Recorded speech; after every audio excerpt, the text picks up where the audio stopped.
Hey everybody, Ryan Harris Brown here with Green Hills Guitar Studio. I wanted to talk today about a classic guitar solo, and maybe I'll make this a little bit of a series since there are so many parts to it.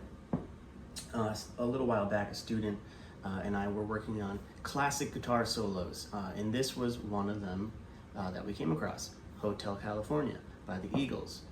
It's extremely well composed, it's extremely well performed, and you could literally sing the guitar part. That's how beautiful it is. So there are I believe five different passes through the chord progression, so kind of like five different solos or sections of a solo, and they trade back and forth. I believe Felder and Walsh are trading back and forth. You can tell there's a little difference in tone from section to section. But today, I just wanted to go through kind of the first pass, and I feel like it's a really good exercise for bending.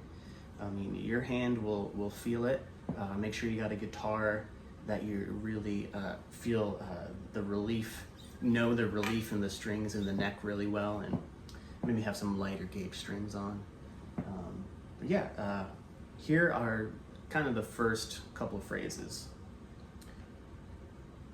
We have a 3-fret bend right off the top. So if you've never bent 3 frets before, this is your chance. We have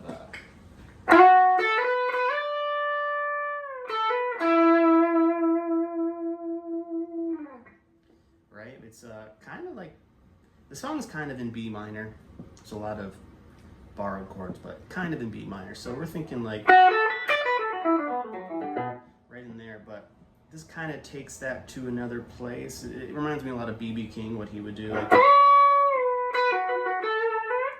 but we're kind of making it a minor key. So yeah, we got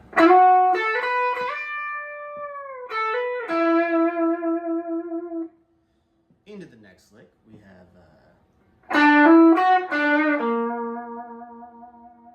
which kind of takes a tone that's not really in the key, and we land right on it.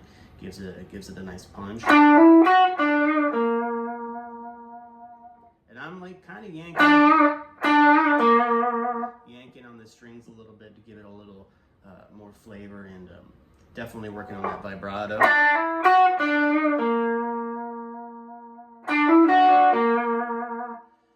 Kind of like a 1 to 3 finger, then 2 is the one you land on.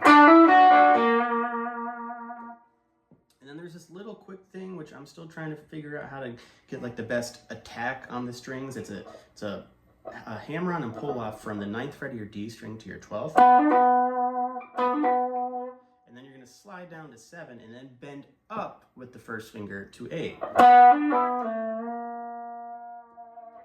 Like I said, a lot of great bending in this, and it'll get you really in shape for that. There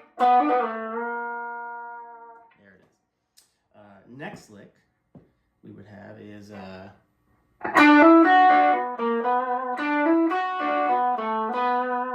which is kind of a repeat of the second one we ran into.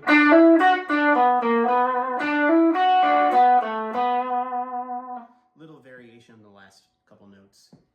And this next part is where it gets to the fun bendy stuff. Oh.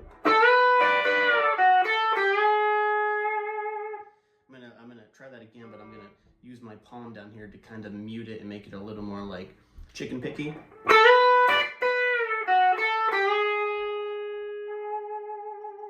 Right?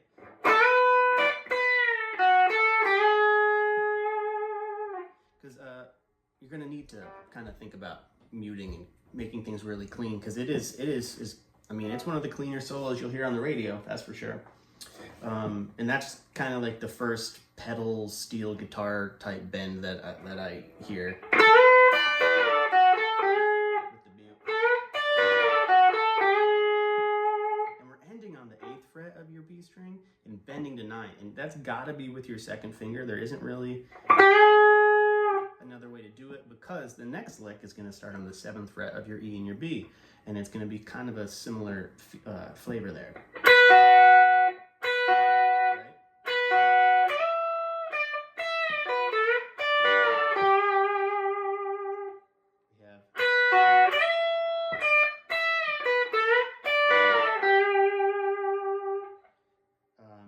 lots of the right hand kind of laying down on strings to mute what I'm not playing and cutting notes off, and the bend especially.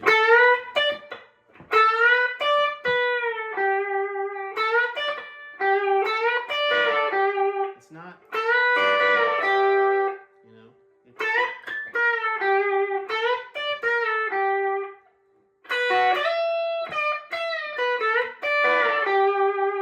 right? And then we got this kind of like my favorite part of it. It's something I would never think to do. Right into the next chord.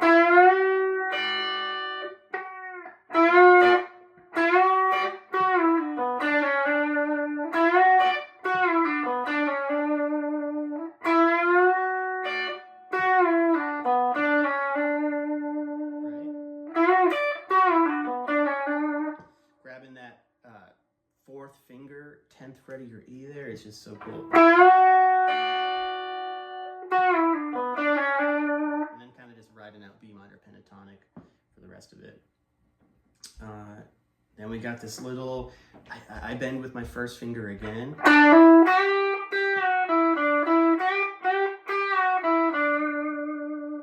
Right, and that's just kind of outlining in the B minor, I guess, again. But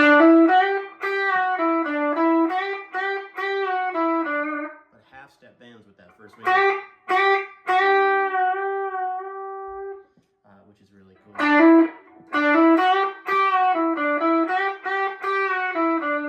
And then at the end of the first section, kind of like this classic rock and roll Chuck Berry thing. Reminds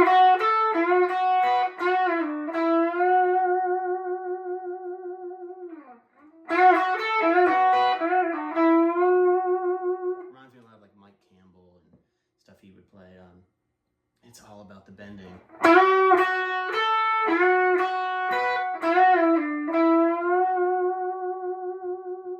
That vibrato at the end. So if you want, go back. I recorded the solo at the tempo of the record, which I believe is around 75 BPM. You can check that out again at the beginning of the video. And I will be back soon with part 2 of this 4 or 5 part solo. Yeah, I think I had a lot of fun kind of figuring out and learning it, and I hope you do too. And I will see you soon.